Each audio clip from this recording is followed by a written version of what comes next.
toutes sortes de grâces, de bonté, de miséricorde, de merveilles. Laisse que ta parole ce matin soit glorieuse, qu'elle apporte des changements, qu'elle donne la vie, qu'elle donne l'abondance, qu'elle nous donne la liberté, qu'elle nous purifie. Dans les vastes champs de l'ancienne Mésopotamie, où les vents du désert murmurent des secrets depuis des temps immémoriaux, se dresse une figure imposante. La tour de Babel, simple conte ou véritable événement historique. Ils mettent la relation sur des choses périssables.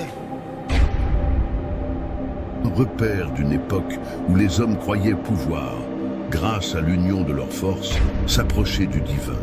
Mais quel serait le prix d'une telle entreprise? Quelle était la véritable signification de cette construction? Ces questions résonnent encore dans le cœur de l'humanité, comme si la tour n'avait jamais été véritablement abandonnée. La vérité sur la tour de Babel est peut-être plus choquante que vous ne le pensez. À 10h30, ils raconteront la parole a déjà commencé. Je pense que tu as été béni aujourd'hui. Est-ce qu'on peut acclamer pour notre chorale et pour nos musiciens? Ils ont fait un culte très merveilleux. Faites-le très bien. Multiplie ces acclamations pour nos musiciens et pour notre chorale. Nous sommes en train de parler sur la provision divine. Répète avec moi, la provision divine. Et nous sommes arrivés à ce niveau-là où nous sommes en train de comprendre que la bénédiction de Dieu est liée à la multiplication. La bénédiction de Dieu est liée à la connaissance aussi. Et la bénédiction de Dieu est liée à comprendre certains principes de la parole du Seigneur. Est-ce qu'on est ensemble pour dire Amen? Nous avons compris que il y a deux semences que nous sommes en train de décortiquer. La première semence qui est la semence de Dieu, qui apporte la régénération, la nouvelle nature. Et la deuxième semence qui est la bonne semence, ce sont nous, les fils du royaume. Et nous avons dit, étant des semences, Kamavile Mambegu, il y a trois choses qu'une bonne semence doit voir, doit recevoir dans sa vie. Et là, nous étions dans Ésaïe chapitre 55, le 10e verset. La Bible dit que la semence doit être arrosée, elle doit être fécondée et elle doit germer. Le dimanche passé et le mardi aussi, j'ai essayé un peu d'ajuster quelques détails sur ce point-là.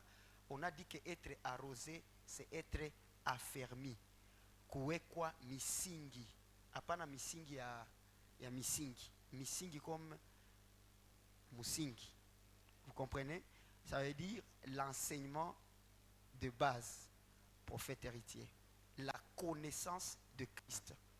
Et sur ce point, il ne faut pas dire j'ai déjà appris tout ce qui concerne Christ et donc je peux arrêter d'être affermi.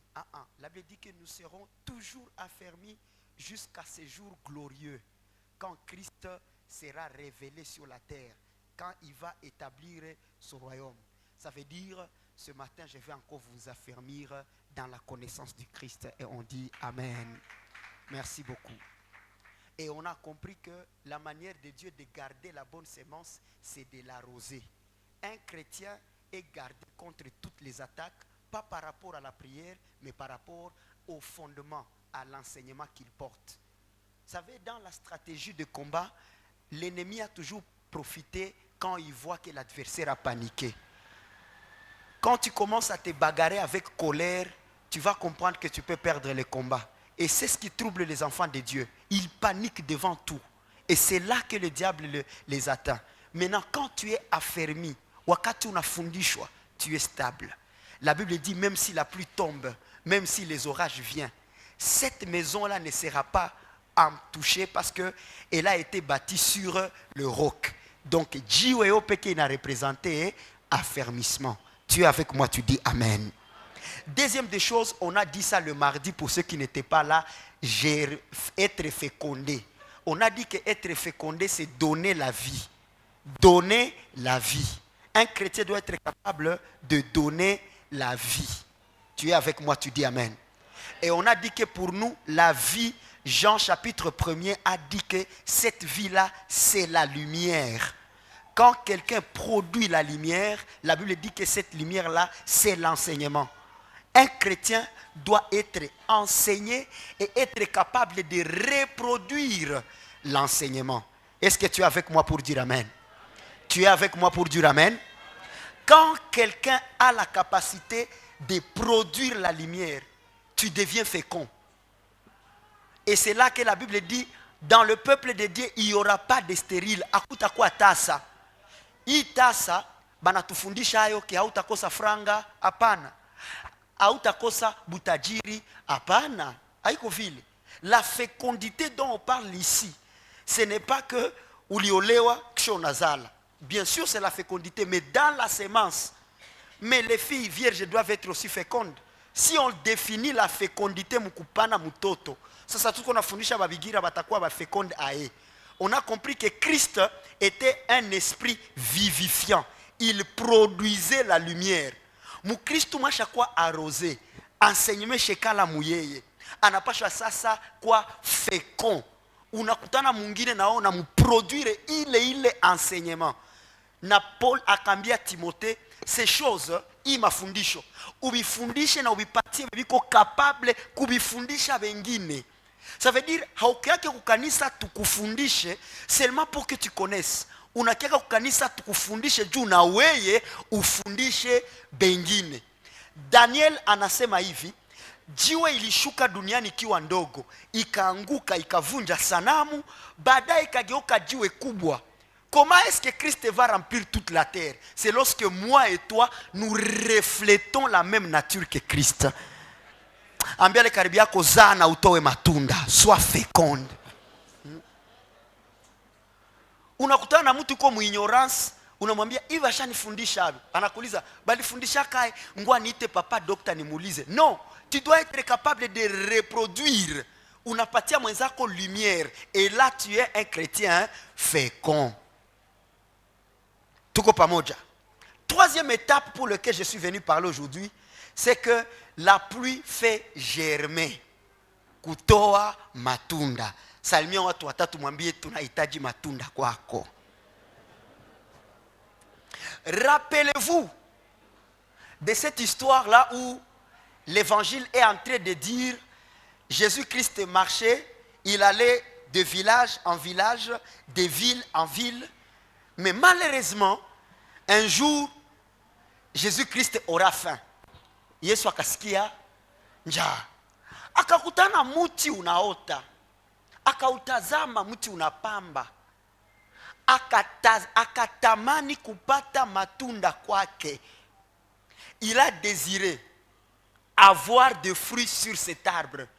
Malheureusement, cet arbre-là avait fleuri. Cet arbre-là avait des feuilles vertes. Mais en regardant les fruits, il n'y en avait pas. Jésus a été déçu. Pas parce que l'arbre n'a pas fleuri, mais c'est parce que l'arbre n'avait pas de fruits.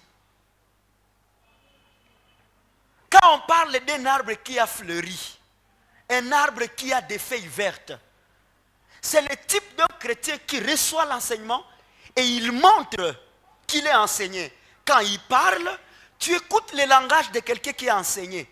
Akiomba, unasikia mbegu za mtu mwenye anaendaka kanisa. Hali yake ya kutembea, tu sens que huyu anazoea vya Mungu. Huyu anapataka muda wa kuomba, huyu anapataka muda wa kufundisha. Mais les fruits que Dieu attend de lui. Shie wanadamu tunaweza kuheshimia juu mti inaota, juu mayane ni mabichi na juu maue na pamba. Lakini Mungu haiko vile. Mungu yeye atafurahia mti ni sababu unatoa matunda. Habaseme mti usiokuwa na majani utakatwa. Habaseme mti usioangara utakatwa. Habasema mti usiotoa matunda. Ça veut dire ce que Dieu attend de nous. C'est pas que les gens concluent que nous sommes des chrétiens, mais yeye apate kwetu matunda yenye anataka. Niulize wale watu watatu nini Mungu anapata kwako? Qu'est-ce que Dieu trouve chez toi? Est-ce qu'il y a enseignement qu'on a ingia? Tufanye makofi kwa Yesu. Nini? Est-ce que ni sadaka zako? Est-ce que ni maombi ya moto moto? Est-ce que ni kuongea kwa lugha? Qu'est-ce que Dieu attend de toi? Et c'est ces fruits-là qui feront à ce que tu sois protégé. Les fruits que Dieu agrée de toi. Ici, il y a un élément très sensible. Église Splendeur, faites attention. Il y a un élément très sensible ici. C'est que le salut n'était pas à nous. Mais quand Israël a perdu le royaume, ce royaume est venu chez nous. Ce n'est pas pour qu'on puisse s'appeler « Je suis fils du royaume. Moi, je suis dans la grâce. » Ce n'est pas pour ça. Il y a un objectif pour lequel le royaume est venu chez nous. Lisons cette écriture. Matthieu chapitre 21, verset 43. Kwa nini ufalme umekuja kwako wa Roma? Kwa nini ninaitwa fils du royaume? Pourquoi je suis la bonne sémence? Vous vous rappelez? La mauvaise sémence, ce sont qui? Les fils du malin. Mbegu mbaya, yeko mshamba, mudunia, ni watoto wa shetani. Mbegu zuri, ni sisi tuliozaliwa katika Kristo. Pourquoi balitupatia ufalme? Pourquoi on dit que la bonne sémence, c'est les fils du royaume? Et donc, nous sommes dans le royaume, tuzidishe utukufu wa ufalme. Écoute ces versets. Matthieu 21, 43. C'est pourquoi, je vous l'ai dit, le royaume de Dieu vous sera enlevé. Hapana kwetu. Biko banambia Israeli. Yesu alisha bafundisha habaamini. Akabambia juu ya kutoamini yenu, ufalme itawaondolewa na kupewa ingine ufalme. Mimi nachunga baseme ili kwamba watawale. Mais maandiko inasema le royaume sera enlevé et sera donné à une nation qui en rendra les fruits. Wow! Ça veut dire secret. Kitu kikubwa kenye Mungu anachunga kwetu haiko kusema tuko wana wa ufalme. Nous avons reçu le royaume.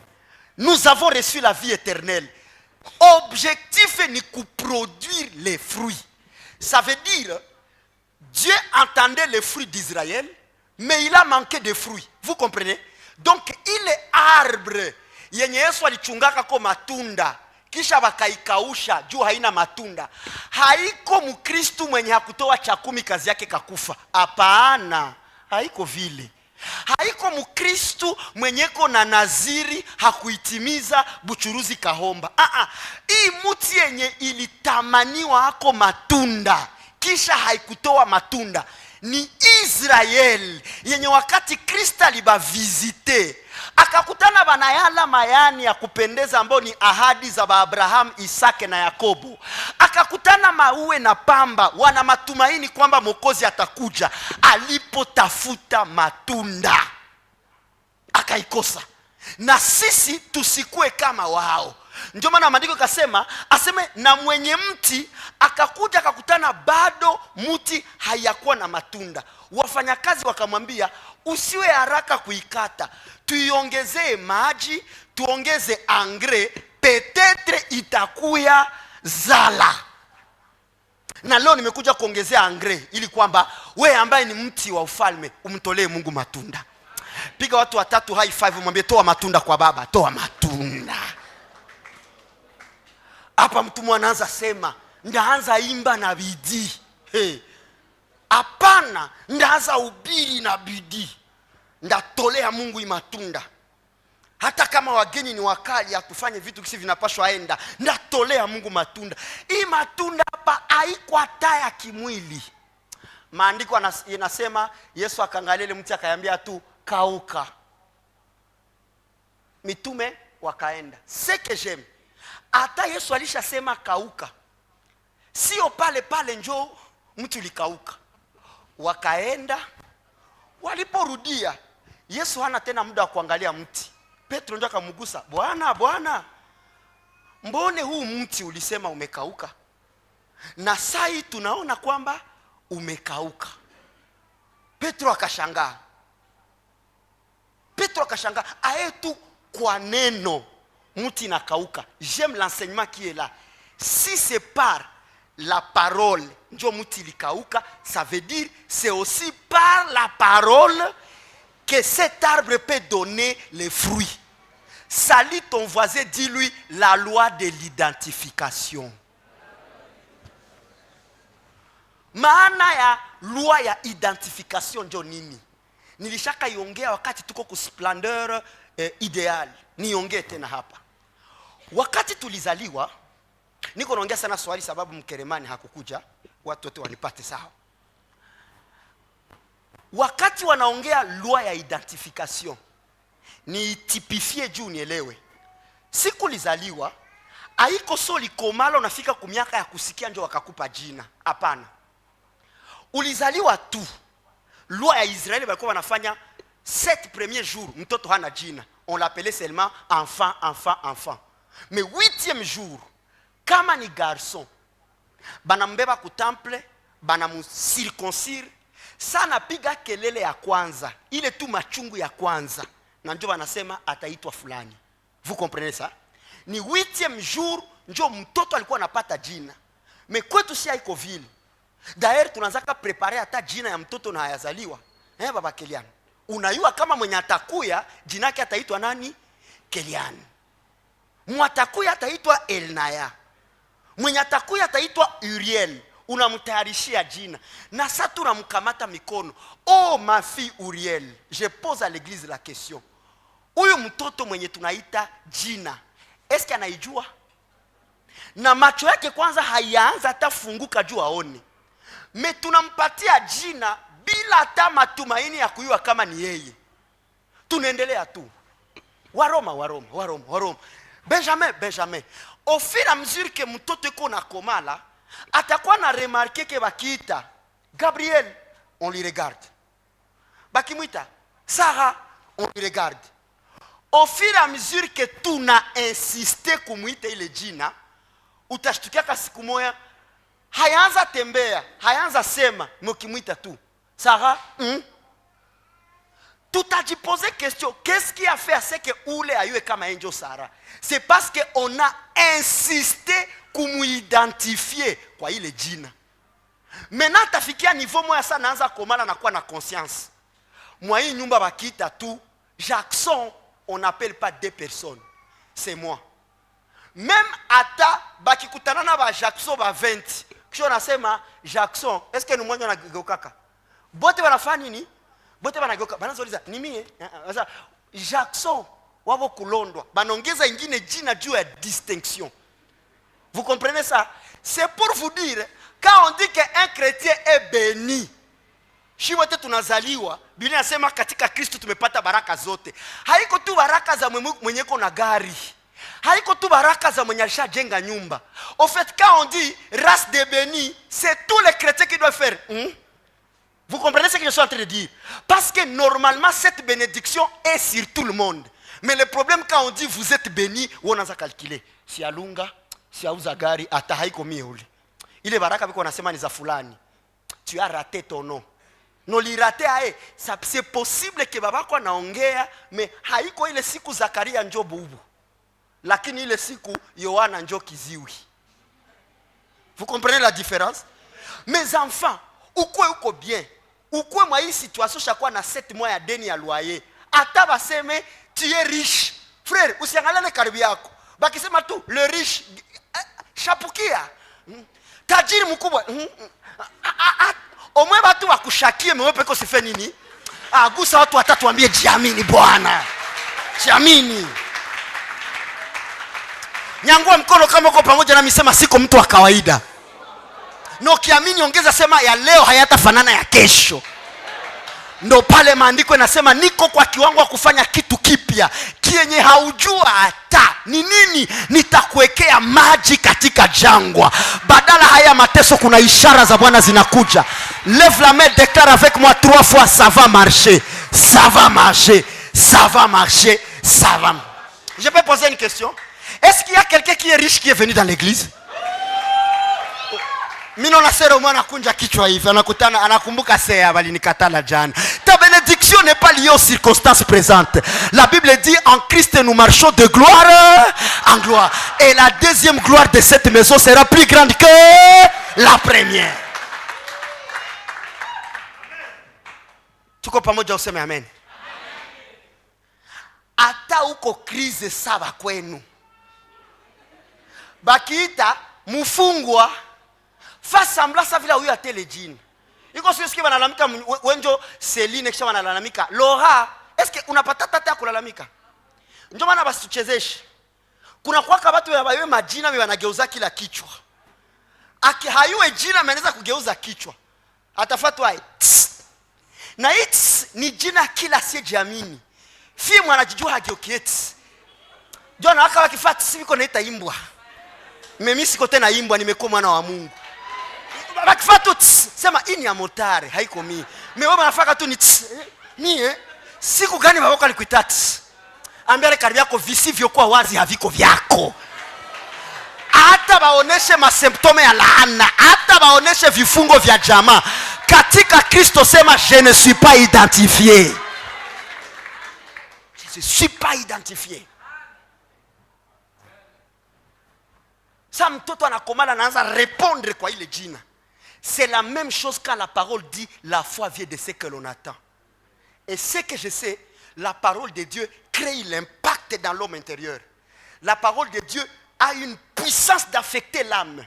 Or, dans l'âme de l'homme, il y a la gestion de toutes les émotions. La joie, la peur, la certitude et l'incertitude. Maintenant, la qualité de la parole que tu écoutes identifie ce à quoi tu vas ressembler. Njo vienye moyo wako ita produire. C'est comme un chrétien qui est habitué à écouter les blocages, les obstacles, les maladies. Tunatangaza leo ile makamba ilikufunga. Vile kisura zote kama makamba kamba na njo utaanza répondre yako. C'est la loi de l'identification. Dis maintenant à ton voisin, tu t'identifies à quoi? Unafananishwaka na nini?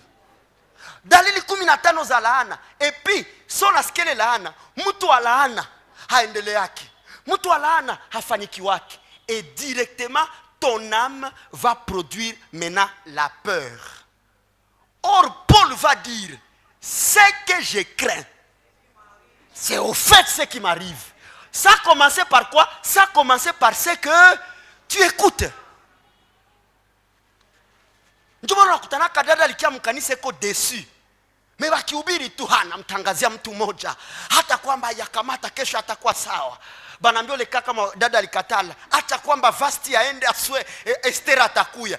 Comme on les nourrit de paroles d'espoir, hata kwamba uko na deni kubwa baere hata kufukuza. Juu ni maparole yenye na kuidentifie ku bonheur. Unasikia kale kafura. Ndio ana changer répertoire. Alikuwa mbele zangu baba. Anachange tangu akitaka papa. Unajiuliza huyu mtu anapuize nguvu wapi? Il le puise dans ce qu'il écoute. C'est pourquoi partout où Jésus prêchait, Jésus ne condamnait pas les gens. Il donnait la joie. Mpaka siku mama akashimama kalalamika, mtoto yangu ibarikiwe tumbu yenye likuzala. Baba Jackson alinipiga jana, mais unanifundisha kwamba kilipiga huko ningeuzie huko. Unanifariji. Qu'est-ce qui a donné ça? L'enseignement. Nulizie sasa watu watano unasikiaka nini? Tu attends quoi?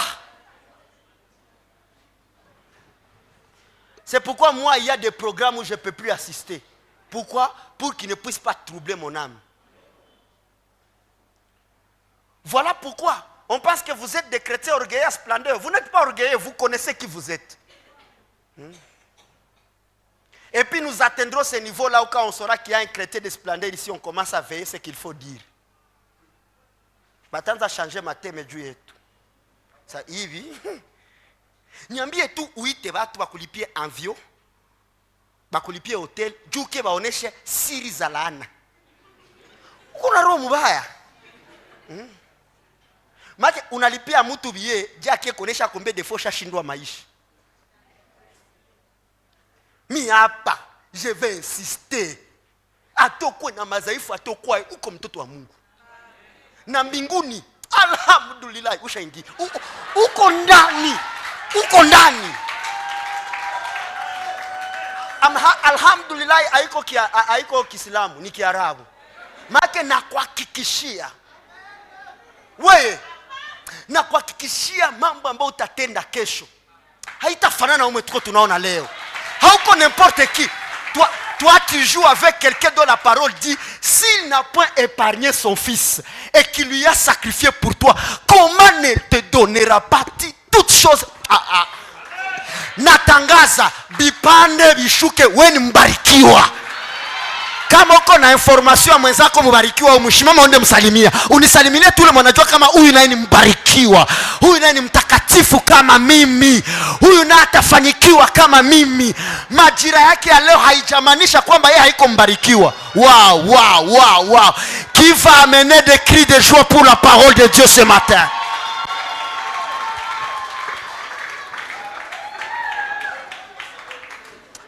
Gusa kifua chako, sema ahadi zote za Wakristo ni mali yangu.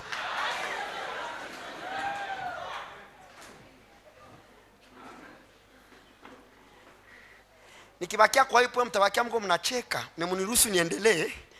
Juu mimi na kama roho inapenda sikia vya vile. Mais ubisikie, usibisikie, ushabarikiwa. Unaanza c'est pour rien Jésus-Christ avait dit tout est accompli. Tout est accompli. Haikuwa seo ulikuwa célibataire kaolewa. Tout est accompli ni kwamba sheria zote zingifanya hasira ya Bwana iwe juu yetu kuliko upendo wake, zote amezitimiza. C'est pourquoi quand Dieu nous exauce, munisikie ndaisema mkiswahili, ukiomba Mungu anakujibia, haiko paske ulisema unajitakasa. Ukiomba Mungu anakujibia, haiko juu ulichagula mulima ya mzuri ulipandako. Juko besa weye balipanda kwa ile mebakashuka vile vile. Kama unaombaka Mungu anakujibu. Kama unaombaka na unaona assistance ya Mungu, haiko ase juu babako ni pasteur wala wewe uko mkanisa mzuri. C'est parce que Dieu t'aime. Mungu anajibiaka maombi yetu juu ya nini? Juu anatupenda. Ananipenda. Yesu ananipenda. Maki mwe Mungu anapenda. Haonaka resultat ya fia kipenda garso sana. Hata garso afie bungangi, utasikia tu fia usirudilie tena.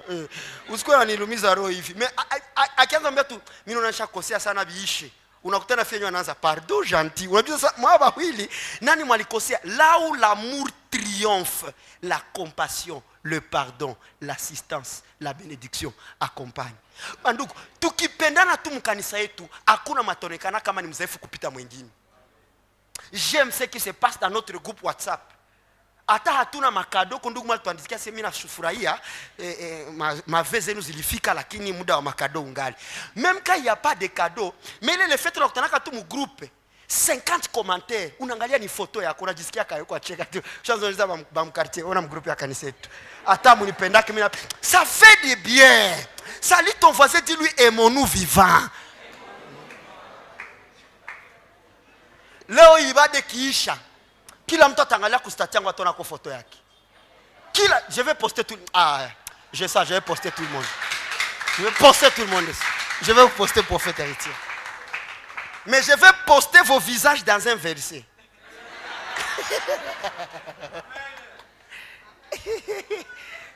Ça fait du bien. Papa Ishara, il arrive des fois tu te réveilles unakutana kwa kustati avion unasikia kai. Unasikia tu kale, usikuwe na chunga mtu akwambie njoo ufanye. Unalamuka tu unasema mimi naona frère mwa mkanisa anakuwa mauzuni, acha kwa ni mumwangi. Donc tu crées des petites choses pour le bien des autres.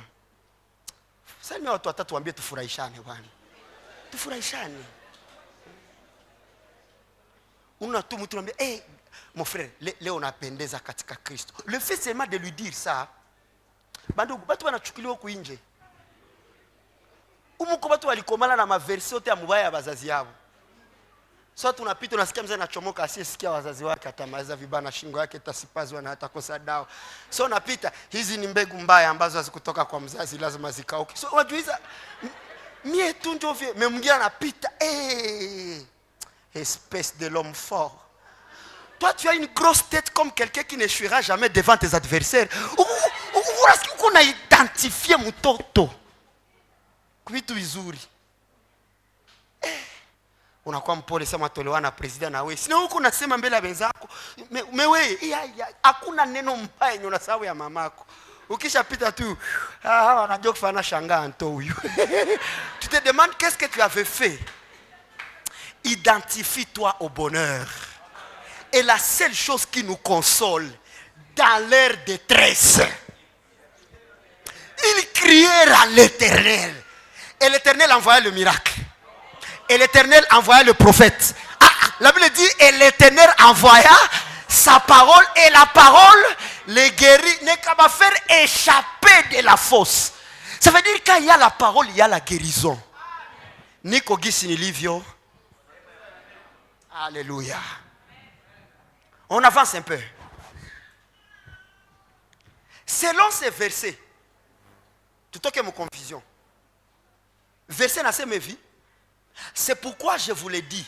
Le royaume de Dieu vous sera enlevé et sera donné à une nation qui en rendra les fruits. Notez bien.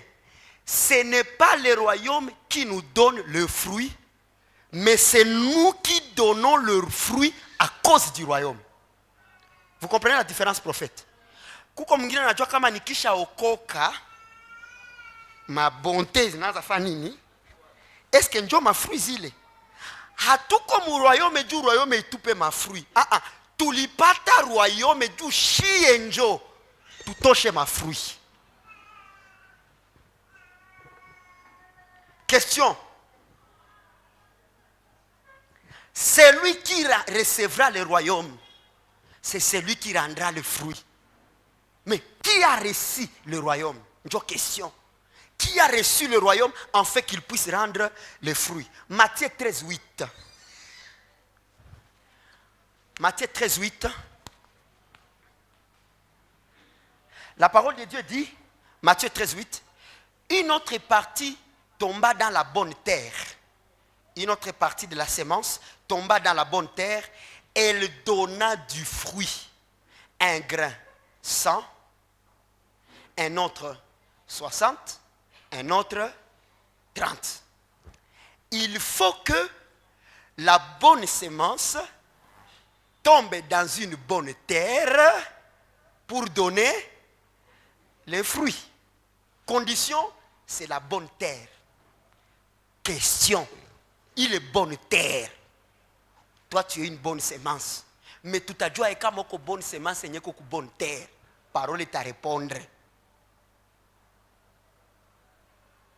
Luc chapitre 8, verset 15. La Bible dit, Luc 8, 15. Ce qui est tombé dans la bonne terre, écoutez, ce sont ceux qui, virgule, ayant entendu la parole avec un cœur honnête et bon, la retiennent et portent du fruit. Waouh! Ça veut dire si toi tu es la bonne sémence, la bonne terre automatiquement c'est un cœur honnête et bon. Heri wenye moyo safi, maana wao watamuona Bwana. La Bible dit ceux qui ont un cœur honnête et bon, c'est qui? Haiko mwenye anakuwa clair mu maparole zake. Haiko mwenye anakuwa sérieux mu makopi. Celui qui a un cœur honnête et bon, la Bible dit, c'est celui qui retient la parole. Vous voyez? Ça veut dire, quand on lui enseigne une chose, na kile kitu kinengia muyeye, automatiquement sa vie change par rapport à ce qu'on lui a enseigné. Celui-là, il a un cœur honnête et bon. Parce qu'il y a des païens qui ont des cœurs honnêtes dans les affaires. Mais devant Dieu, est-ce que leur cœur est honnête? Non. Ndio maana kuinterpréter maandiko na sagesse humaine utapotea. Ici, il y a une question. Par rapport à tous ces enseignements que tu reçois, qu'est-ce que ça a déjà changé sur ta vie? J'étais ici avec les mamans là où la Bible était en train de montrer les signes de la femme orgueilleuse. La Bible dit, quand elle marche, elle a le cou tendu et elle fait résonner le son des boucles. Tukaelewa ile maboucle ni manini. Njoo ile mabitu unafaka juu attirer attention. Mako unajua kama nikitembea tu hivi j'ai réussi. Bataniangalia. Maintenant quand tu reçois la parole, bro mabitu ulikuwa kama ma expression wa vieil homme. Unakutana unaanza buua. Là ça prouve que tu as un cœur honnête et bon. Ukina tu watu walikuwa banaongea na chomoka. Amtachoka kunisema. Bakuseme jua nini? Mais quand tu as un cœur honnête, nous nous assurons qu'on va et tu dis bonjour à vous. C'est parce que la Bible t'a dit, la parole t'a enseigné, jamais Dieu n'a laissé la vengeance à l'homme. C'est pourquoi il y a des gens qui nous font du mal, mais on ne réplique pas. Ils pensent que nous sommes fous. Non, c'est le résultat de la parole. Bandugu, unaanza mwenye alipiga ngumi akiokoka ile mabora napotea. Anaweza tu kushite hivi unapata na unalala. Shana kulamusha lève-toi frère, que la paix soit avec toi. Mais il y a d'autres biko na uwezo ya kupiga.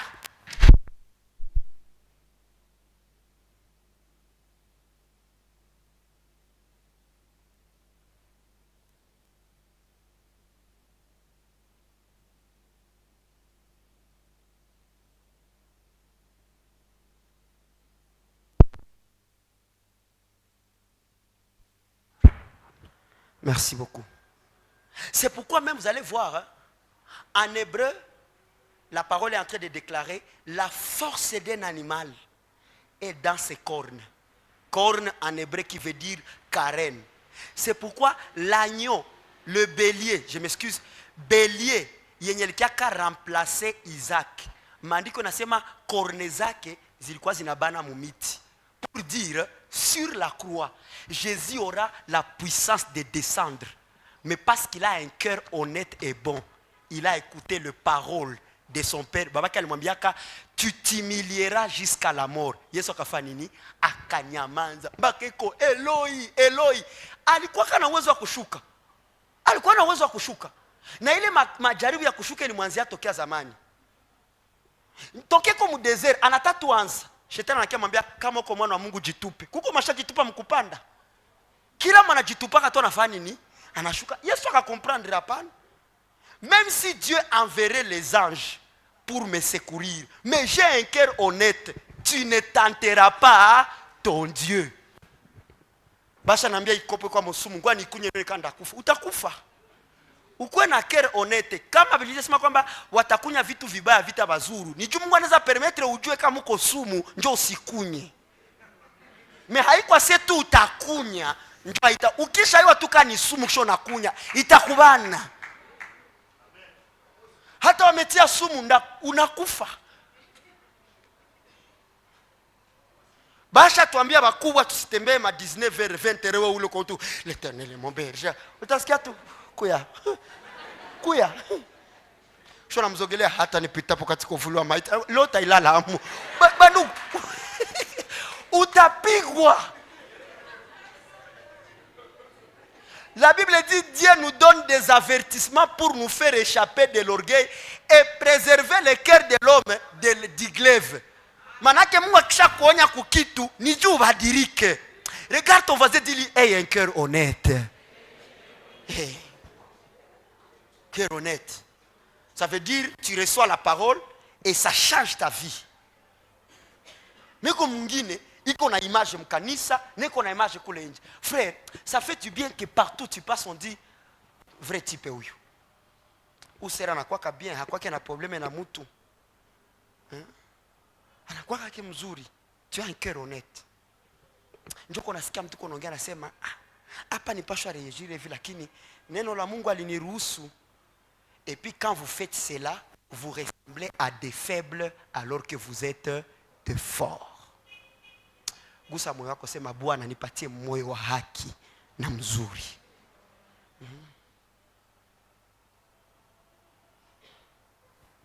Trois choses caractérisent celui qui a une bonne terre, celui qui a un cœur honnête. Première des choses, il entend la parole. Il fait quoi? Il entend. Il m'arrive des fois niko nobiru muna tu mwa tu nikipana ma exemple zinaleta un peu de motivation yana check mais vingine kuto na kaza macho hivi hamkusomana wa vile mu masomo iko hivi so na mgusa pesa ni dérange pas tatuma mimi nashindwa iko hivi mpaka mnaanza iko nafuata mpaka prof amuulizaki akimangana tu je vois tu es concentré oui frère je suis en train de suivre iko tu hivi na ça tu c'est fort. Munawaka uyu. Iko na entendre. Sa kutarisha entero. Ye ule migulu mumai. Busiku yote iko hivi. Sa wanampatia ma questionnaire na naanza fuchika. Mnasema kwa nafuchikia leo. Maki anataua. Sa wana programme. Zialirwa Bachirukenge David 3/10. Non, tu t'étais trompé. Non, j'ai pas ta 3. Et il y a des chrétiens comme ça à l'église de tout. Avance. Amen. C'est pourquoi pas il est ma émotion touche à Hacha. Mais tu crois ruka. Kumbe yoko ruki ausikie kwanza. Ndio kwa sikia rema révélation gani? Non, Sarah était le type de Christ et est-ce qu'il est fort. Kukushamo kuna kwa bivimba mbili. Ni ancienne alliance. Bon, si on anambia shamo kwa bivimba mbili, ndio ancienne alliance. Bon, mimi nifeni. Bon, bina nisaidia nini? Baba.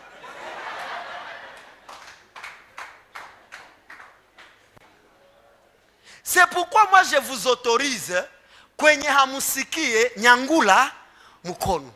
Il y a des fois je place la parole, mimi naona muyasikia, mimi naivalisha na mfano ya vie quotidienne. C'est ça mon style d'enseignement. Dieu mpaka tu muatendre. Moko mwingine unamuuliza, aujourd'hui tu étais à Splendeur, oui. Enseignement ilikuwa kwa butamu sana. Ule tubariki. Anayuo ubiri. Alubiri nini? Bikuwa butamu frère, bikuwa butamu. Butamu gani? Ili kanisa bikuwa butamu sana. Bali kufundisha nini? Nisikia tu pale kwa anasema garçon anakukatala kisha unajitia moyo. Mwe vyote ndio yale bana ile pale ile. Bali ubiri nini? Sasa kuko sali tembea hivi. Ouais. Sois une bonne terre. Tu dois faire quoi? Tu dois entendre. Et c'est ça l'avantage d'écrire l'enseignement. Parce que quand on a fait, on a dit, bonne terre, le cœur honnête. Cœur honnête, il entend la parole. Est-ce que j'ai entendu? Oui. Batufundisha kama ile muti balikaushaka haiko shie. Ni Israel yenye kuproduira kama fruit bakabanyanganya ufalme. Pale unaelewa. Tunaanza fait, il faut que je puisse produire les fruits. Ça montre que tu as un cœur honnête. Deuxième des choses, après avoir entendre, notasikia maandiko yanasema watu watasikia kama wakutuhubiri. Pour dire que Dieu sikia neno faut ukwe na courage ya kubeba masikio yako kwa biko banahubiri. Et là tu vas faire quoi? Tu vas entendre. Mais hauku yake kuma culte za semaine, ingine masiku unajichagulia. Mbona mnaonaka wa ndugu zetu hapa? Yeye unakutana chaque dimanche il est fidèle. Mais je suis hizi sura zinavene 3 dimanches, 4e dimanche inakosa, 5e dimanche, 6e dimanche inavene. Ndio alikuwa wapi? La Bible dit soyez assidus au temple. Unajua kama leo ni ibada ya mafundisho, je dois aller entendre là pour que je puisse être une bonne terre. Deuxième étape, il doit comprendre la parole. Hapa ndio vitu vinaribikiaka. On est passé dans un séminaire de la grâce prophète. Beaucoup de gens ont entendu parler de la grâce, mais ils n'ont pas compris la grâce. Et quand tu entends et tu ne comprends pas, tu vas pratiquer le contraire. Niulizele karibu yako, est-ce que unaelewaka? C'est l'exemple de Philippe qui raconte un énigme. Philippe anakutana toashi iko nasoma na najikaza tu muli comme un agneau on lui apporta à la boucherie. Neko na cheka haleluya. Mtumishi wa Mungu akamzogela akamuuliza bwana. Mimi naona uko nasoma na furaha. Est-ce que uko naelewa uko nasoma? Mwalipita kone uko nasoma atasema huyu ni Mkristo wa kweli. Sikia sasa jibu alijibia Philippe mimi niko tu nasoma. Ndaelewa heka banifasirie bwana. Nani mwaliwaka haiko naelewa? Ni mwenye alimpoza ka question, est-ce que tu comprends? Ndio bakaanza mufasiria, ndio akaposer question. Quand on parle de cet agneau qui a été amené à la boucherie, c'est qui? Ndio bakaanza mwambia, ça parlait de Jésus-Christ. Voilà le danger de marcher avec des écritures que tu ne comprends pas. Ou que tu n'as pas dit qu'on te demande. On te lise, je m'excuse. On te demande, est-ce que tu comprends ce qui est écrit? Avantage ya kukomprendre ni kwamba hautabakiana ma confusion. Mais on a kwa balifundisha kitu haukukielewa, mais unaenda tu là que Dieu li entendre mais comprendre. Kuko danger. C'est pourquoi troisième condition pour être une bonne terre, il retient la parole. Pourquoi la retenir? Pour que ça unakutana na ma circonstance que tu puisses agir selon cette parole. Njo unakutalama na poser mtu question. On avait enseigné ça. Est-ce que vous vous rappelez? Eh, vieux, bicha quoi, bien trop ça. Bien trop njo ae. Vous devez retenir la parole et la bonne manière de retenir une chose, c'est de la mettre en pratique. Amen. Romains chapitre 7, verset 4. Romains 7, 4. De même, mes frères, vous aussi, vous avez été, par le corps de Christ, mis à la mort, en ce qui concerne la loi, pour que vous apparteniez à un autre, à celui qui est ressuscité des morts, afin que nous portions des fruits pour Dieu. Vous voyez? Ou qui chaque quoi bonne terre. Ou qui chaque quoi un cœur honnête. Ou qu'on bonne sémence. Donc, ou qu'on a enseignement, on a y mettre en pratique. Tu vas donner des bons fruits à Dieu. On ne donne pas les fruits aux hommes. Haiko banadamu ndio watakonsommer hizi fruits. Qui doit voir ces fruits là? Question ça. Est-ce que Mungu anakula franga? Donner des bons fruits nilitoa $1000. Question. Est-ce que ndio vile? Prophète. Il faut tujue zile bons fruits. Juu sianguke mu confusion. Wewe mlikuwa unajua kama unatoa vya trop. Juu oneshe Mungu kama ushaokoka. Hapana. Gloire. Haiko vile. Mimi ndabafundisha kweli ujue mafruits ze Mungu anakutosha yako na mkutoa yako. Quand tu donnes les fruits de la terre, qu'est-ce que tu en gagnes? Hawezi kulifa dega kisha unaleta sadaka ya kabambi juu jikonsole. Hivi nilitoa ile $100 na njoo nilikuwa nayo, Mungu ananipardonner avortement. Hapana. C'est pas ça le fruit que Dieu attend de toi. Hapana. Hivi gisi biko hivi. Nishakula mafranga mingi niko na manazili ya trop. Acha mara na mie nianze koropa kanisa juu nijirachete. Haiko ndio mafruit Mungu anakuchunga kozili. Parce que kanisa zipata taku ba païen. Mais ma bonne fruit zinatoka tu ku bonne semence et comme bonne terre. Donc ba fils du royaume. Question nakuya, quels sont ces fruits là? Quels sont ces fruits? Je vais te citer 5. Uko unajua kama Mungu anakutafuta kwa matunda kwako, hivi njoo uko natafuta. Est-ce que l'église peut acclamer d'abord le Seigneur?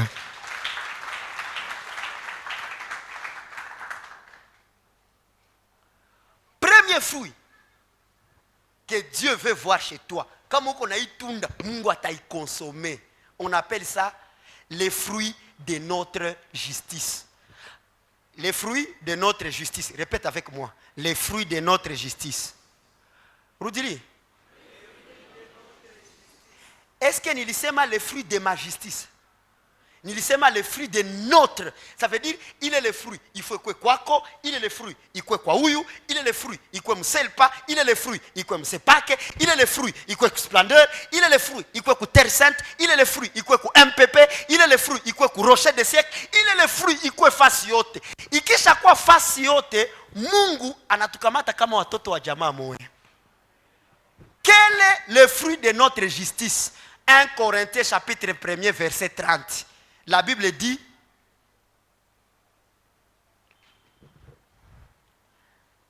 « 1 Corinthiens 1, 30. » J'ouvre. La parole est ici.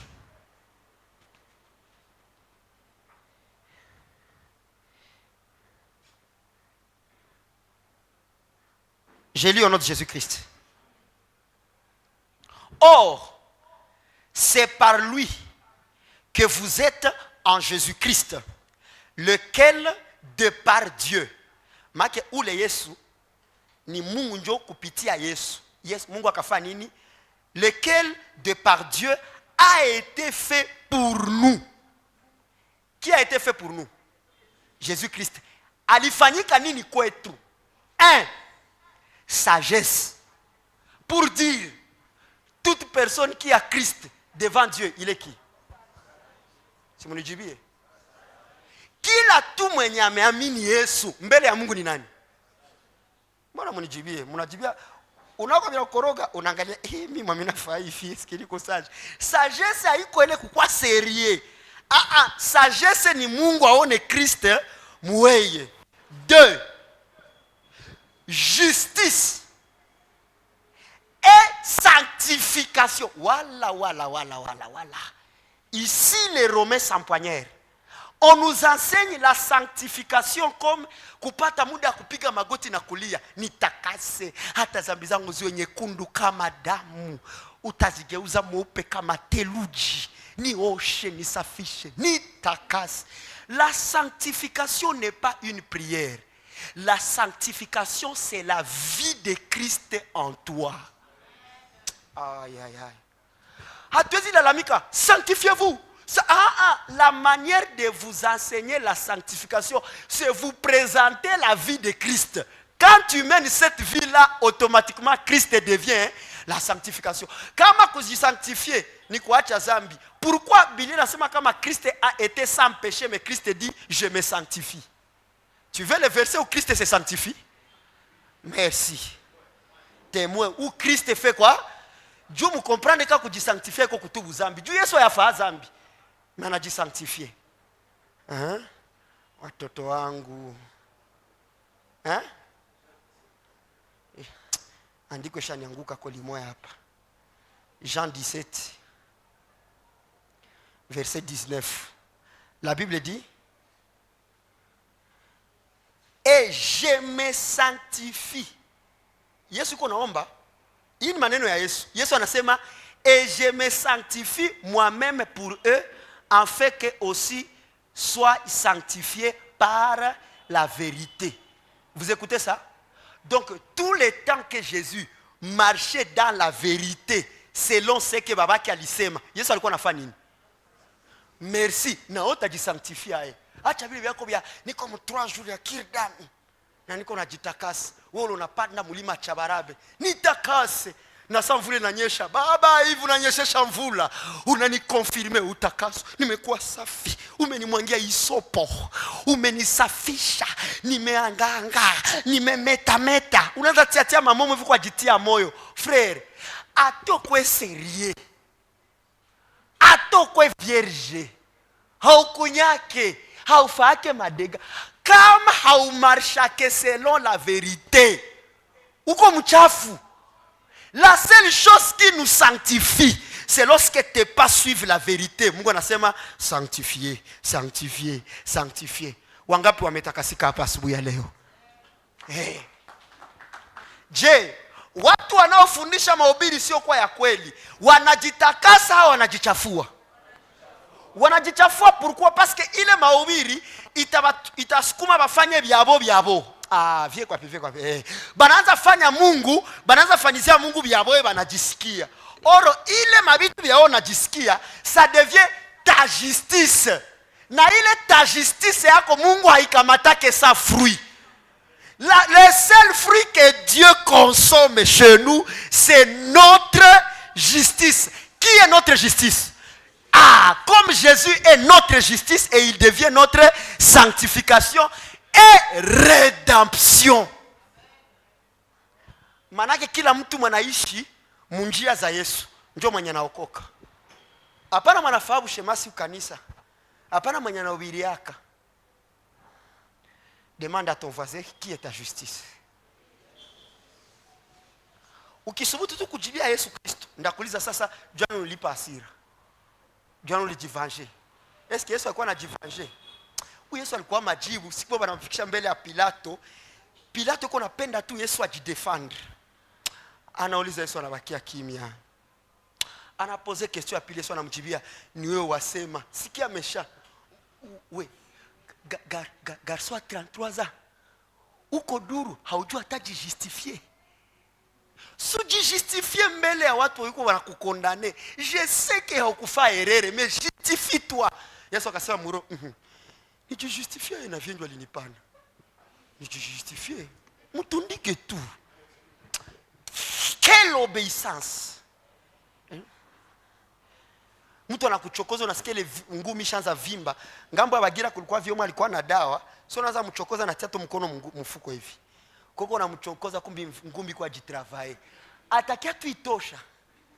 Seta kufika unaona ni mkono yapata hapa.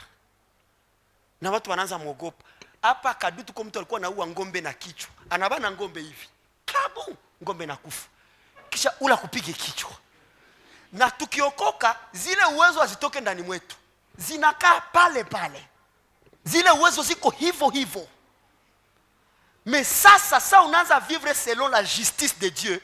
Mtu anakuchokoza, unasikia ngumi inaanza vimba, unipiga andiko mkono wangu tulia. Ukae na Bwana.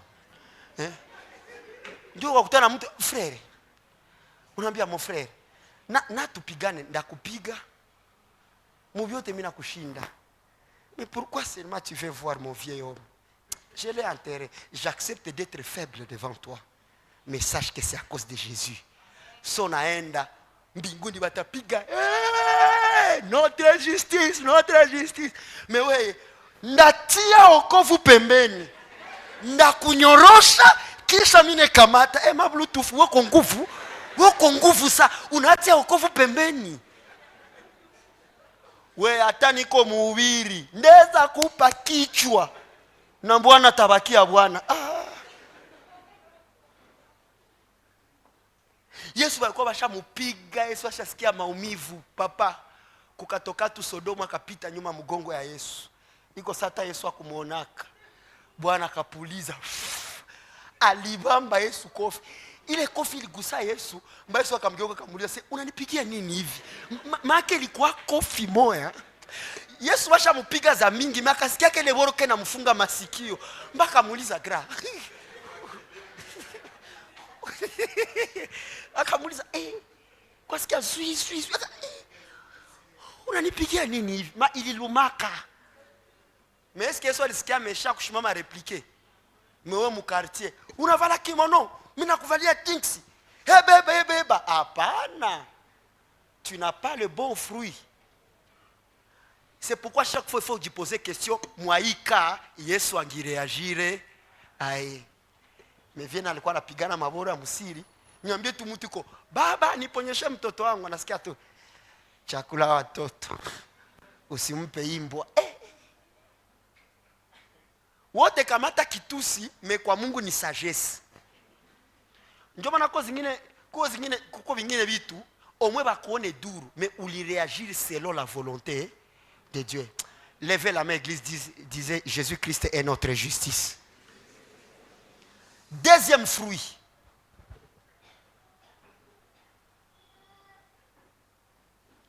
Prenez d'abord sur c'est notre justice. 2 Corinthiens chapitre 9 verset 10. J'aime aussi ces versets, c'est bon. 2 Corinthiens 9, 10. Celui qui fournit de la semence au semeur et du pain pour sa nourriture vous fournira et vous multipliera la semence et il augmentera les fruits de votre justice. Hapa batafundisha. Il augmentera les fruits. Atakupatia roho ya kutoa sana. Hapana, notre justice iko kutoa mkanisa. Mama, notre justice ni nani? Yesu Kristo. Tu es ma richesse. Ndio zile nyimbo. Deuxième fruit que tu dois produire, yenye Mungu ana consommer. Nous avons pour fruit ya pili la sainteté. La sainteté. Ndio deuxième fruit yenye Mungu anakulaka kwetu. Ndio deuxième fruit tunatosha kwa Mungu. Ba fils du royaume. Je dis qui? Est-ce que mwenye haiko muroma anazishi sainteté? Munijibi, hauko fils du royaume. Uko kwanza mauvaise semence, uko mbegu mbaya, utaishi sainteté hai. Verset Ephésiens chapitre 5 verset 9.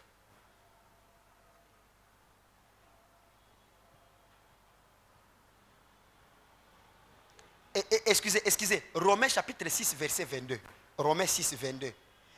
Mais maintenant, étant affranchi du péché et devenu esclave de Dieu, vous avez pour fruit la sainteté et pour fin la vie éternelle. Vous avez pour fruit quoi? La sainteté. Comme tu vis dans la parole, utaanza kutana hautapiganisha tena. Tu commences à produire le fruit de la sainteté. Inaanza toka. Haiko nisifanye, nisikule, nisikunye, nisiende. Tu vas voir la sainteté, tu vas le produire comme le fruit parce que cette sainteté est conjuguée en Christ. Tuko pamoja, hein? Asante sana. Troisième fruit, le temps passe, on doit rentrer. Troisième fruit, le fruit de la lumière. Est-ce qu'on peut acclamer pour ce fruit? Donc, la lumière devient un fruit. Vous voyez un peu ça? Et Dieu doit voir comment tu es en train de rayonner. Produire la lumière parce que c'est pour Dieu. Éphésiens chapitre 5 verset 9. Quand on dit produire les fruits pour Dieu, ça veut dire quand Dieu voit, tu es en train de les vivre. Haiko se Mungu kula utakaso yangu. Haifeni. Anana vya tekula. Fruit de la lumière, Éphésiens chapitre 5 verset 9. Car les fruits de la lumière, les fruits de la lumière, ou te produire à eux, consiste en toutes sortes de bonté, de justice et de vérité. Si kutume uuze makashpa ujifunge kwa azo, juu anze pito kona waka hivi. Produire le fruit de la lumière, njo ae, consiste en tout acte de bonté. Unakutana mwenzako, unamtendea mema. Fruit de la lumière. Sere yangu imasiku antuka mango yake naisha. Usha remarqué. Non, je dois faire de la bonté ici. Unatenda mema. Fruit de la lumière. Mtu anapita kwako omo utupe chakula kupubeli. Oreko nakwambia nipatie tu ile kipolo. Ukisha mupa, on dit fruit de la bonté. Eh papa, unalobana hivi konenda wapi? Kamata kaka parapluie kakufikisha. Mais unaanza waza, nikimpe parapluie aterudisha. Ororosha kwambia mupe. Comme récemment on était en train de descendre avec mes enfants, niko na lobana, je vais voir quelqu'un qui va lever jaquette yake. Viens, voilà kwanza iboro. Mimi nikasema tu muro. Mbone yana vala t-shirt, mimi na vala chemise. Ananipa tena ayo ae. Je pouvais me justifier. Bwana, wewe unavala t-shirt, mimi navala chemise. Au moins na ufunike kwanza. Mais comme c'est le fruit de la bonté, ni lobane me muze asilobane. Mais wewe muko bawili muparapluie kwa zogeza mwenzako hivi. Kisha netia lupengo.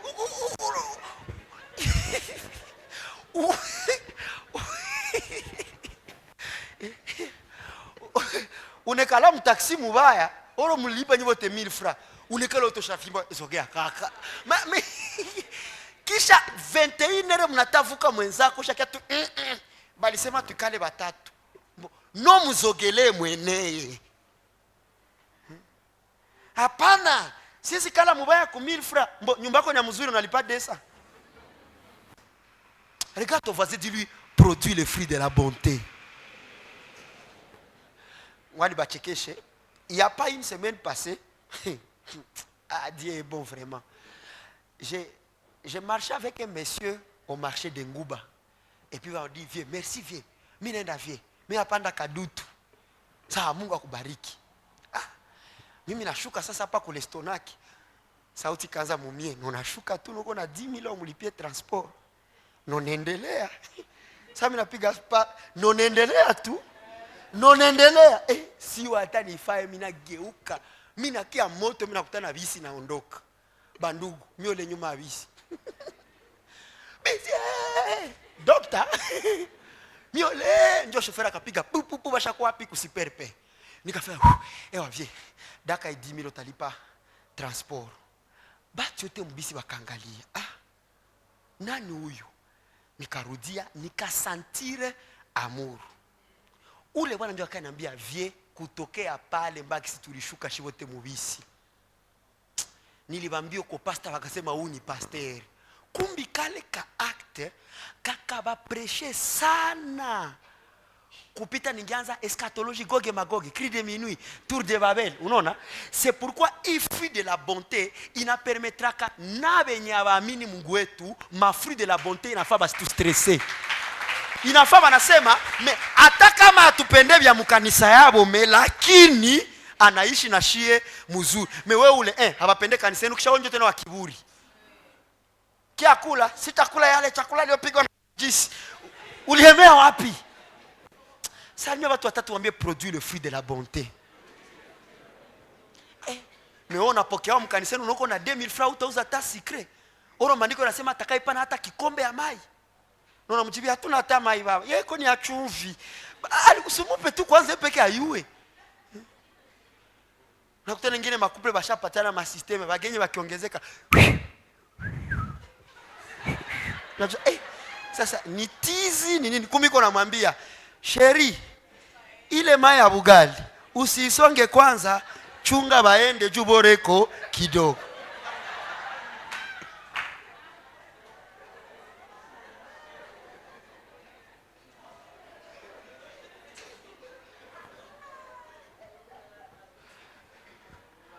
Mtu anakuja, mnikopesha sina mimi makuta, nifanye hivi. Hivi hii masiku kabisa kwa Bwana anapigia hivi yake sinyale munyimbo. Nikupe nini? Mungu wangu. Ndio hivi anachomoka naye. Maki masiku ya kukupa hakuna hata kitu. Kumbe walimwambia munyimbo. Hatuna fruit de la bonté. Haiko. Atokwe kumeza bugali na tafuta isha. Karibisha tu Evil. Karibu. Umeona mwacha kule noko na fruit. Unatokea? Non, il y a des hommes forts huku nje. Kisha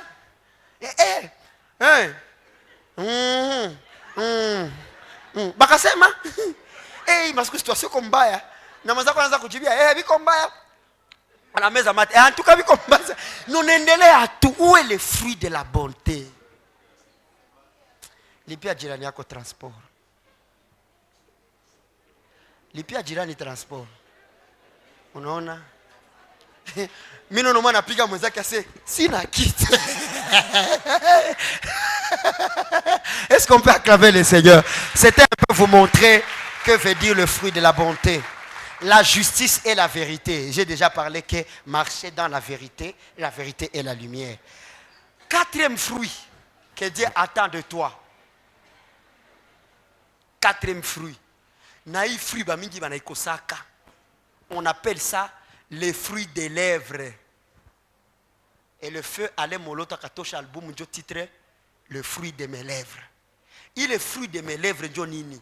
C'est le sacrifice de louange. Sacrifice? Tout ça me dit que tu es louange njo aïe.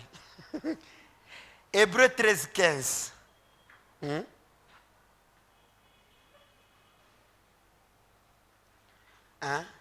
Hébreux 13:15. Par lui, offrons sans cesse à Dieu un sacrifice de louange, c'est-à-dire le fruit des lèvres qui confesse son nom. Waouh, ça veut dire louer le Seigneur, c'est confesser son nom. Dans la louange, il faut confesser les noms de Dieu. Wengine ma louange tunajuzaka ni louange tu ae. La bénédiction à gauche, dit à gauche deux fois, à gauche trois fois. Uko tubeba wapi? Wewe peko unajua kama tuko migongo shatuluma, mais unapenda tu tubebe à gauche 12 fois. Frère, unaona sio una upendo. La bénédiction derrière, derrière trois fois, encore derrière, derrière. Bon, frère. Kuko moshone kwa barikiwe kwa hivi. Jo tuambie baraka ziko vile. La bénédiction devant 5 fois. Frère. Wewe unacheza na devant 5 fois. Uko natutakia nini? Kisha tushakuwa hivi nyona oh lele. Chote tunabakia tu. Na tunaka kama louange inakole. Tombola loboko tu lokolo lisusu puis frère anakia passer encore 30 fois. Bon,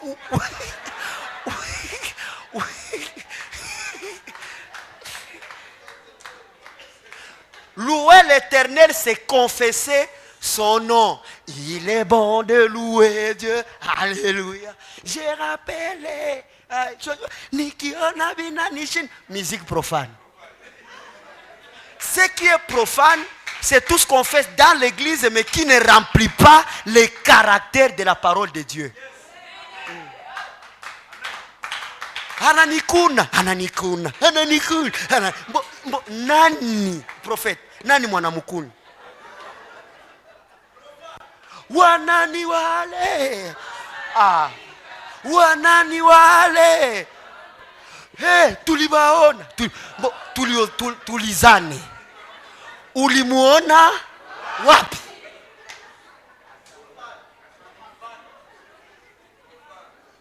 Que quand nous louons le Seigneur, que ça se fasse selon son nom. Njomana église, que ça soit la parole, qu'on sente l'authenticité mukanisa. Que ça soit même mon nyimbo. Église, président. Ça mko mnafundisha nyimbo, msitupigie ujutu nyabutamu. Mjiulize eske hatuko tuna communiquer free ya mubaya. Kuko ingine manyimbo ni abutamu inafurahisha âme. Mais ce n'est pas la louange à Dieu. C'est pourquoi la Bible dit que tous ceux qui respirent louent l'Éternel. Ceux qui ont la vie, c'est ceux qui ont, et la lumière était la vie, ceux qui ont la parole, ceux qui ont l'enseignement, c'est eux qui peuvent louer. Mais que vous louangez nous, vous glorifiez aussi le nom de Dieu.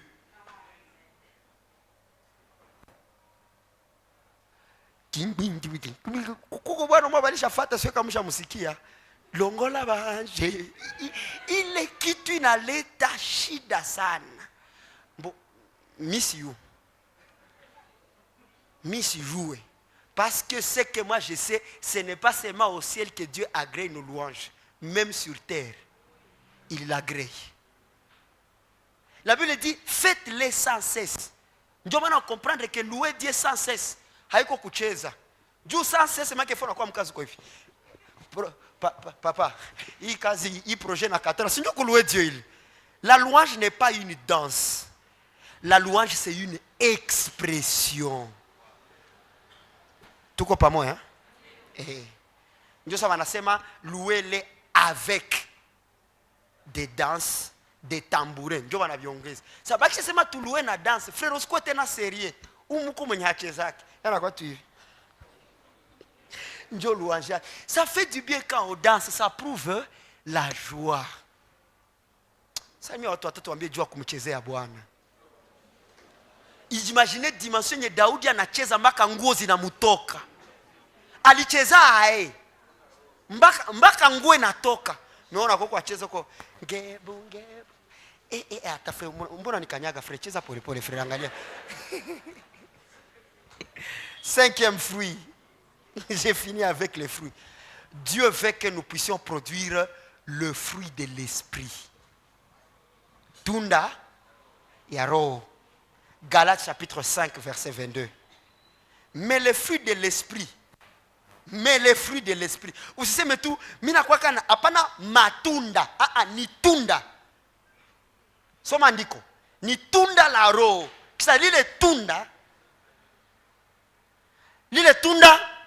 linaleta vitu vingi sana. Mwenye kona hii tunda ya roho ndio ataonesha hivi. Et le fruit de l'esprit, c'est l'amour. Wow. C'est quoi? Est-ce que quelqu'un qui a le fruit de l'esprit peut dire mina chukia kauli? Non. Et la Bible dit celui qui n'aime pas son voisin, il l'a déjà tué. Ni meurtrier. L'amour, la joie. Regarde un peu ton voisin comme il a fura. Regarde lui, ce qu'il a la joie. Fura. Umu munakuwa bajama banakuwa tu mkanisa hivi kwa tu. Frère, mbona nogopeshaka? Mais hata ni frère anakuwa tu. So nata mchekesha kwambia frère, msipende blague frère. Tu ajulisha ça au grand. Mbako nakutana banaanza kusalimia na heshima, haiko juko mkubwa. Mais juu natogope, unakuta tu grand frère, bonjour. Haiko seji wanakuheshimia, ni juko tu. Uko shachapa Adidas, iko tu unasaga nini?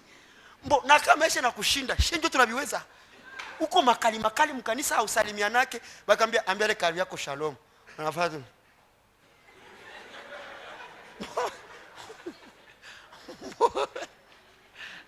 Je vais vous donner un secret.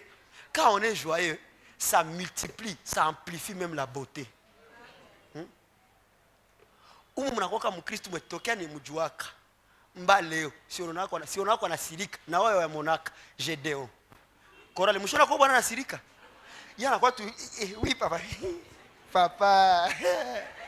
Oui papa, au fait. Voilà les fruits de l'esprit. Mais on a bien patia mwenzako mkono unampatia shona mponda. Shalom. C'est quoi ça?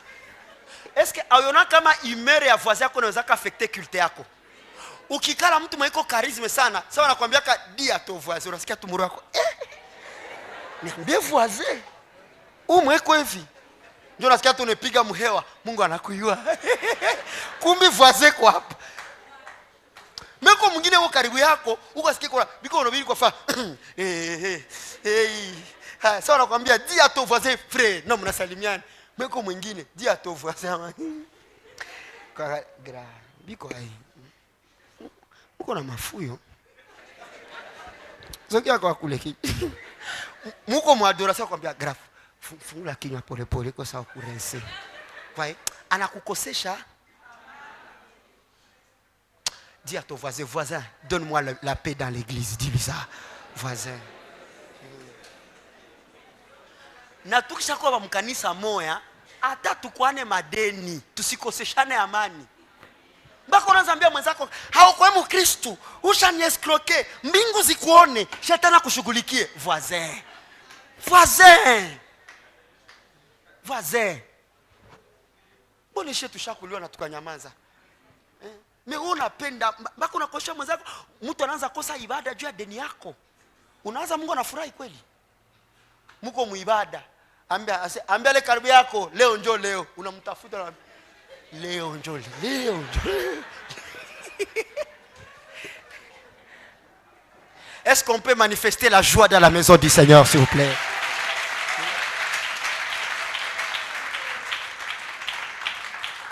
Quand quelqu'un est joyeux, il sert bien le Seigneur. Nyo mnakutana kwa pambele mimi naangalia misemo na wapiga poa. Hata abiko poa, mele kufa kwa poa, itampatia kwanza kama stimu. Uko na corriger mtu anaimba mubaya. Écoute-moi la voix. Écoute cette voix. Est-ce qu'on chante comme ça? Voix de corbeau, corbeau, corbeau, corbeau, corbeau. Nani alikutuma kwa mkorani? Wewe tutakushukuru wewe. Wewe tutakushukuru. Déjà vous lui stressez. Mais ukishamwambia noko na cheka en tout cas pale ulitafika mais kungali erreur, vous lui donnez même le cœur d'y aller. Je m'adresse à l'église Splendeur. Wapendwa, haiko watu wote ndio washafika kukiwango ya injili tunayohubiri. Tukimpokea mhubiri hapa, mnasikia kwa nyinyi wenyewe kwamba bado mabawa yake ni mafupi, msimuoneshe. Na nyinyi mnabaki tu hii. Amen. Amen. Tunasikia kule nyuma, sema tu tuko nafuata. Tuliza hii kali. Ndio mnakutana mimi peke mimi naanza mchangamkia. Amen. Menyie. Kwa tu hivi. Ambia ile karibu yako Mungu anakujua. Unamwangalia tu. Ambia ile karibu yako haiko mzuri. Haiko bien. La Bible dit qu'on lui corrige dans la douceur. Mtu anapiga revelation mko tu. Shangilia, shangilia mko. Shangilia. Kisha unaona my God anakuwa karibu yake. Kitu gani hivi? Bora gani hivi? Maraka vya alikosa mhubiri. Ndio hata. Kumbe ile kwa baba njoo alifaa 3 jours halali. Njoo yake ya nguvu ile. Mais munamuonesha maake mko namwambia tu we acha tu we acha tu. Ayons la joie. Même quand quelqu'un modère ici, je parle au nom de ceux qui font les préludes. Unakutana kama mtu kona imba, mais on a konekana tu mkanisa kwa tu. Mais chante avec lui. Ça fait du bien, n'est-ce pas prophète? Ou qu'on a oublié quelqu'un lève la main, alléluia. Ça fait du bien. Mais mtu kona imbisha, mko tu mnamwangalia. Ni prélude yake au ni prélude yetu? Donnons la joie. On augmente ici la paix. Frère, sœur, acha kukua sujet à discorde katikati ya watu. Mais produit la paix, non? Kwenye uko, que la paix, ndio maana ya shalom. Que la paix soit avec vous. Un bon croyant, une bonne semence produit la paix. Mais munyumba, wa kwanza kuanzisha mafujo, weye. Mushambre, weye. Kuuniversite, weye. Mukanisa, weye. Unafika mama, mushirika anafika munivu kuleta fujo mubaze. Maki alizeka mbele yabo. Uko natuliza huyu, tuko hivi. tulikuwa na bavile kumasomo mko mnajibiana tu. Mes frères biko ae anachomoka tu banaume abaongi yake. Banaume banafaka njo maevre. Anda analogota majue mbili. Unajita pomba piga hapa. Na wewe jua kupomba unagonga. Na we sasa kaka baba levo baba bana kutega unapiga salisha bachonganisha anatoka kaza anza batilia ritme komba kulisha komba sasa mwana vuya damu kombe naisha sasa mwasha vuya damu atetika komba iishe habita ishi hapa ndio samusha pigana mnakiaje kutana tulifanya nini vous avez rencontré quelqu'un qui ne donne pas la paix et les signes c'est par la langue du serpent anakuya huku anenda huku dawa moya ya kuweza vya vile nyi wawili mnakutanana mnamuuliza unaweza rudilia biolisema atapozea question ya kwanza nini mwambie tu biolisema tu unaona bali tufundisha msiko na interpréter vitu mubaya iko soli entendre mais comprendre bien nilisema quand quelqu'un ne peut pas répéter ce qu'il a dit sachez-le que c'est quelqu'un qui fait manquer la paix. Leta amani katikati ya watu. Babako na mamako biko, unanishinda na we mtoto anachomoka. Papa unasema mingi supigi asili moya biishe pale. Unasikia mtoto. Mama na weye, papa atakonelea mpaka siku gani? Mama kamata mupanga mama. Mutashtukia na ikamata. Produit la paix. Même dans l'auditoire, donne la paix. Même dans le quartier, donne la paix. Na ingine matunde na kuya pale, que le Seigneur vous bénisse. On acclame fortement le Seigneur.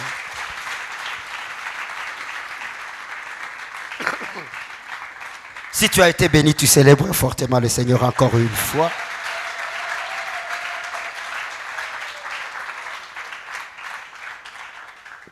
Vous voyez que je ne pouvais pas parler des